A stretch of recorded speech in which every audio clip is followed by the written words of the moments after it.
Good morning, ladies and gentlemen. Welcome back to this Monday morning with me, business coach Moloy.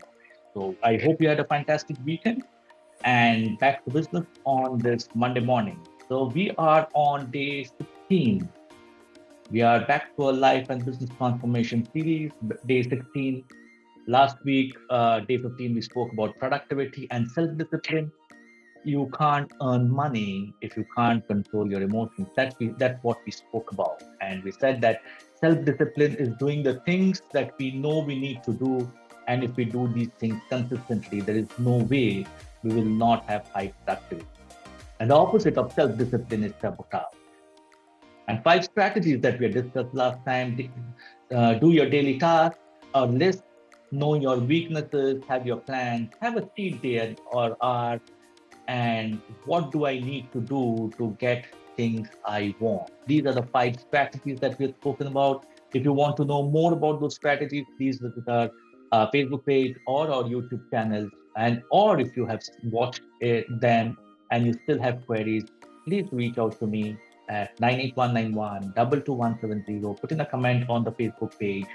Reach out to us. There are multiple methods of reaching out to us, and someone from my team will get back to you to set up a call to help you understand more about these five. Day 15, let's look at the last three strategies of improving self discipline and productivity. The question that I've asked multiple times, and I've seen multiple people doing this consistently, is how much should we work? Difficult question to answer because everyone knows that we need to work throughout the day. But I've seen multiple individuals, including a lot of business owners, work, work, and work. But the main parameter for true success is also linked to the Pareto's principle or the 80-20 principle.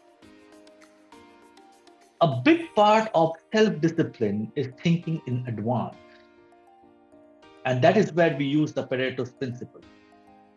If 20% of my life is getting ready to do the work, and this could be learning, planning, studying, making lists, prioritization, strategizing, 20% of our day or of the time that we have available to us should be on getting ready to work. It's like sharpening the axe. If you remember the story of the two tree jackers, one who kept on cutting trees while the other took breaks in between to sharpen the axe. If you're spending 20% of your time in getting and learning how to think down or planning to get the things done, the sharpening of the axe, in the rest of the 80%, you will achieve much more than what you would have if you had worked the entire 100%. Think about this. If you had spent 20% of your time in preparing how to work, what you would achieve in the balance 80% of your time would be much more than what you would have achieved if you had only worked for 100% time. That is where the question comes up: how much do I need to work? As a business owner, and I keep saying this to multiple forum where I go as a speaker, that whatever size of the business you may have, you could be a 5 people organization or a 500 people organization. There's only one person who does all the strategizing. And if that person now moves away from strategizing into doing the work, then who is strategizing? Invest time in learning and planning, especially in learning, because the world is changing at a very rapid pace. And if you're not up to speed with whatever new changes that is happening in the world, you will always struggle. That's where I use the power of 144. And anybody who has watched me or heard me speak, they would know what is this 144. 30 minutes of day, 30 minutes in a day, 25 days in a month, 12 months in a year give you 144 hours of learning. 144 hours of learning and upskilling. And I've taught in business schools, and I keep on teaching in business schools. And I can tell you that every subject has between 25 to 30 hours. So if you're investing 144 hours, you are actually doing 5 subjects that is taught full-time in a business. Anybody who says that he can't allocate this 144 hours in a year for learning and upskilling really need to look at the way they're leading their lives. So that is strategy number 6. Coming to strategy number 7, and that is rituals and habits. Habits can be both good or bad. All of us have bad habits. They naturally come to all of us. Bad habits absolutely naturally come to all of us. Bad habits, when recognized on time and corrective action taken, can be converted into good habits. Rituals, on the other hand, are proactive actions we take consistently. The ritual of allocating time to plan. The ritual of doing a daily task list before you leave your workplace or work desk. The ritual of the 30 minutes of self-learning. Rituals help us or give us the self-discipline of planning. Look at your life and check what are the rituals that you have and what are the ones that you need to establish. The more your life, a part of your life becomes ritual focused. Like taking a shower in the morning is a ritual. For many of us, spending 10 minutes praying in front of the Almighty is a ritual. And that time could be any time at the day, whenever I'm leaving the house or whatever time. It could be whatever time. For many, I've seen ritual of 30 minutes meditation is a ritual. So look at all those rituals that you need to set up in your life. Because ritual makes our life proactive. Ritual is one of the fundamentals of building in self-discipline. And the more you have a few rituals going consistently, the more you will get done from your limited time. And finally, strategy number 8, the ice in the hard box. Stephen Covey also spoke about it, but the first proponent is Eisenhower. And he spoke about distinguishing urgent and important tasks. So when you look at your task list,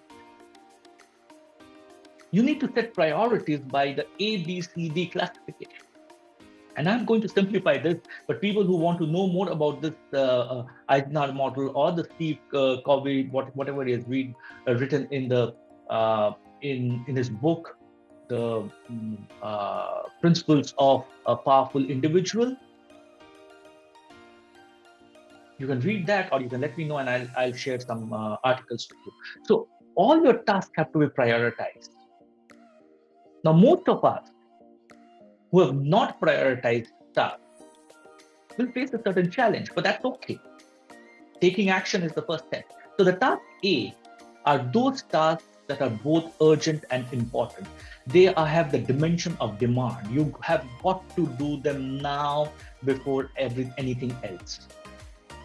They are both urgent and important. When you start doing this task prioritization, you will probably have a lot of tasks which fall in this category, the urgent and important. The first thing is to start cleaning them, and your eventual goal is to reduce the tasks that are in this category. Stop brushing things under the carpet, get these done, like what we had spoken about in one of our blogs, eat the frog in the morning, get those tasks done. Stop procrastinating. Because once you have done those, you will need to gradually move into the zone.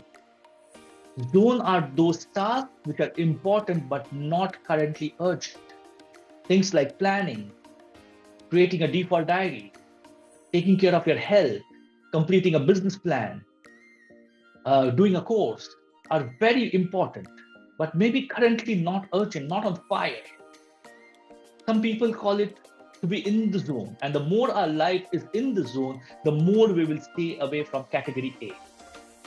Because if you don't focus on the important things now, then at some point in time, you will have these tasks move into category A, which have become urgent.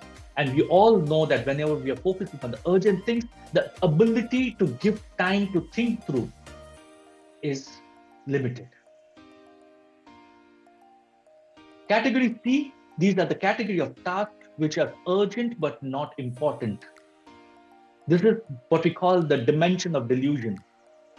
A lot of business owners focus and spend time on the C, where the major objective should be to find someone to delegate.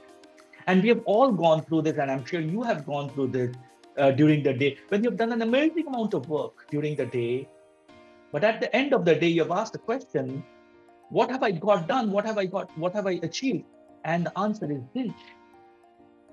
Because we have probably invested our time in doing activities which could easily have been delegated out to people if we had the right set of people, or second, we were comfortable in delegating and focusing on the A and the B category.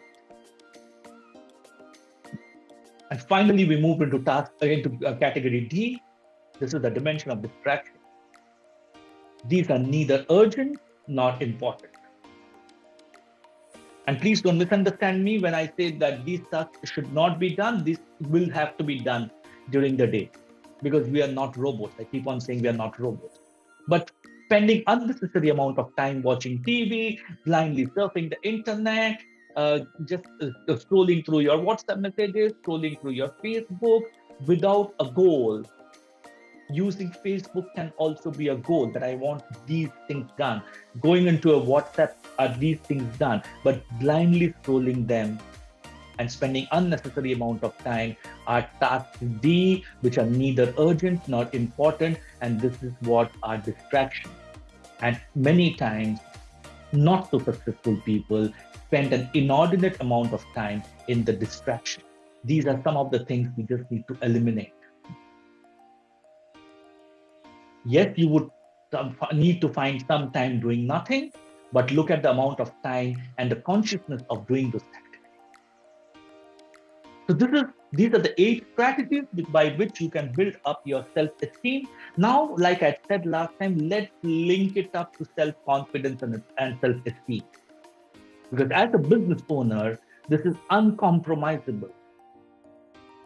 Your self-esteem and self-confidence always has to be at the highest point. Yes, there will be dips, but we need to figure the way out to move it to the next level. Einstein had once said, everyone on this planet is a genius, and we have all great talent. But if you judge a fish by its ability to climb a tree, the fish for the rest of its life will think that it is one of the most stupidest beings around on this planet. What are some of the things that affect our self-confidence and our self-esteem? First, ask this question, are you around the right set of people? As we've discussed in the past, people around you will build your future. Are you the people who always question you, try to put you down, or are you around with people who build your self-confidence? Make sure you understand the kind of people you need around you. And as you grow on the path of success, ladies and gentlemen, there will be people who will need to be left behind. Because these are your confidence sappers. These are your confidence draggers. They will drag you because they have not achieved it, and they will not allow you to achieve. Second, stop apologizing. Yes, saying sorry is fantastic. But look at the amount of time that you're saying sorry. It is stop accepting the load and blame from others all the time. It's not about saying sorry, which is a great trait to have. It is all about doing it too often.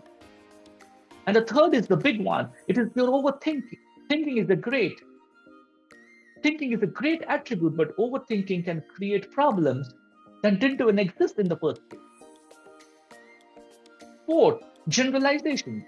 I always mess up. I always do this. This happens to me every time. If you catch yourself doing these, using these sentences often, you need to change your language, because this language is affecting your self-confidence and your self-esteem, and this is getting embedded in your subconscious mind. And the fifth, confidence versus arrogance. There's a big difference. While it's a thin line, there's a big difference. A confident person doesn't need to be arrogant. There's a big difference between arrogance and assertiveness. A confident person can be quietly assertive, while not so confident person can be loud and aggressive. Look at these 5 things. and ask yourself, do I have these? Have I corrected it? Have I addressed them? Homework to all of you, ladies and gentlemen, as we come to the end of today's Facebook Live, to gain self-esteem and self-confidence, make a list of all the positive things that you've achieved. We are successful people. Wherever you are today, whatever you are doing, you are a success. You are that person who millions of people on this planet wish they could become you. So don't let a few failures, don't let something that has not worked out affect your self-confidence and self-esteem. Look at that positive, make a list of all the positive things rather than all the challenges that you have, and see how much you've overcome. Look at the glass as half full rather than half empty. Get into positive affirmations every single day about all the things that you have and that you're endowed with. The world will put you down, ladies and gentlemen, but as a business owner, staying in the state of high confidence and high esteem is not only critical for success, but it is critical for peace and tranquility. And if you're not in peace and tranquility, success will not come to us. Thank you so much for your time. Keep writing to us. Keep connecting with us. We are there to fulfill our mission of helping addressing the lives of 500 business owners. Write to us and we will set up strategy calls, complementary strategy calls, to address your challenges. We are your sounding board, and that's what we want to be. Till next Monday, same place, same time. Have a great Monday morning and have a great week. Till we meet again. Thank you so much.